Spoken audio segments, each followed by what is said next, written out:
தேவனுடைய சரீரத்தில் இருக்கின்ற அந்த உறவுகள் மிகுந்த விலையேற பெற்ற உறவுகள் என்று நான் சொல்லுவேன். தேவனுடைய ராஜ்யத்தில் சகோதர சகோதரிகளோடு நாம் உறவில் நடப்பது தேவனுக்கு மிகுந்த ஒரு பிரியமான ஒரு காரியம். அதற்கு இந்த உலகத்தில் எந்த ஈடும் இல்லை. தேவனுடைய ராஜ்யத்தில் தேவனுடைய பிள்ளைகளோடு நடக்கின்ற நடையே ஒரு அவசியமானது, மிகுந்த ஒரு முக்கியமான ஒரு பழக்கம் என்று நான் சொல்லுவேன்.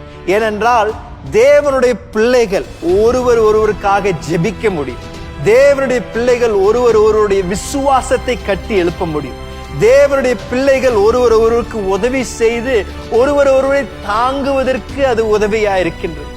தேவனுடைய ராஜ்யத்தில் இருக்கின்ற நட்புகளும் உறவுகளும் மிகுந்த அவசியமான ஒரு காரியம். உலகத்தில் இருக்கின்ற நட்புகளுக்கும் உலகத்தில் இருக்கின்ற உறவுகளுக்கும் தேவனுடைய ராஜ்யத்தில் காணப்படுகின்ற உறவுகளும் நட்புக்கும் ஒரு விசேஷம் உண்டு. சமீபத்தில் நான் செய்தித்தாளில் சில தமாஷான சில காரியங்களை நான் படித்துக் கொண்டிருந்தேன்.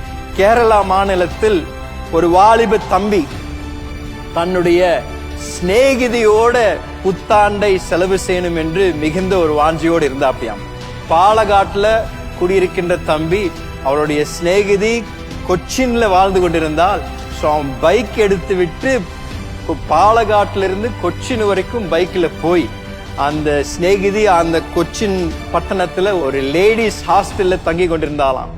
இவர் கரெக்டா அந்த நடுராத்திரி வருவதற்கு முன்பதாக அந்த இடத்திற்கு சென்று வேற எங்கேயும் போவதற்கு வாய்ப்பு இல்லாதனால அந்த லேடிஸ் ஹாஸ்டலுக்கு வெளியவே நின்று 2 பேரும் சில நேரத்தை செலவு செய்து கொண்டிருந்தார்களாம்.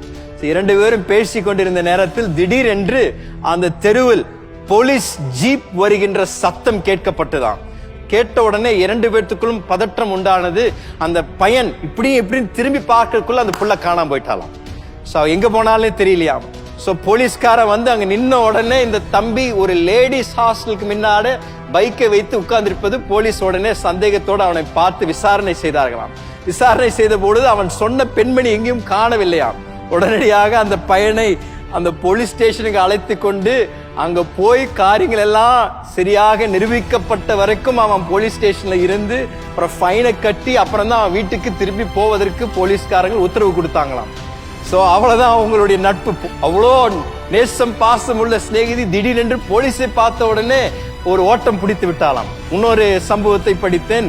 3 ஆண்கள் தெருவில் நடந்து கொண்டிருந்தாலும் 3 பேரும் நியூ இயர்க்காக விசேஷமான குடிபோதனைகளை நல்ல குடித்து 3 பேரும் நல்ல ஆடி நடந்து கொண்டிருந்தார்களாமா தெருவில்.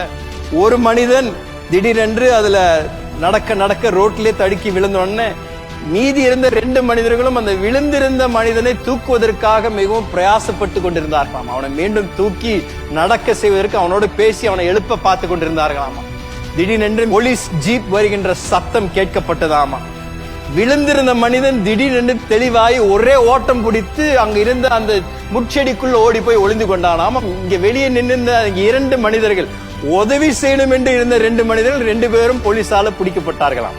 அந்த 3வது மனிதனை யாரும் கண்டுபிடிக்க முடியலையாம போலீஸ் கிட்ட இந்த 2 பேர் மனிதர்கள் மாற்றினார்களாம். இப்படிப்பட்ட சில நேரத்தில் உலகத்தில் இருக்கின்ற நட்புகளும் உறவுகளும் ஒரு நிபந்தனை உள்ள உறவுகளா இருக்கின்றது. எல்லாம் சரியா இருந்தால் உன்னுடைய நண்பனா இருப்பேன், எல்லாம் நல்லா இருந்ததுன்னா உன்னோட கூட நடப்பேன். ஆனா ஏதாவது ஒண்ணு பிரச்சனை வந்துருச்சுன்னா அவர்கள் காணாம போகின்ற நபர்களா இருக்கின்றார்கள்.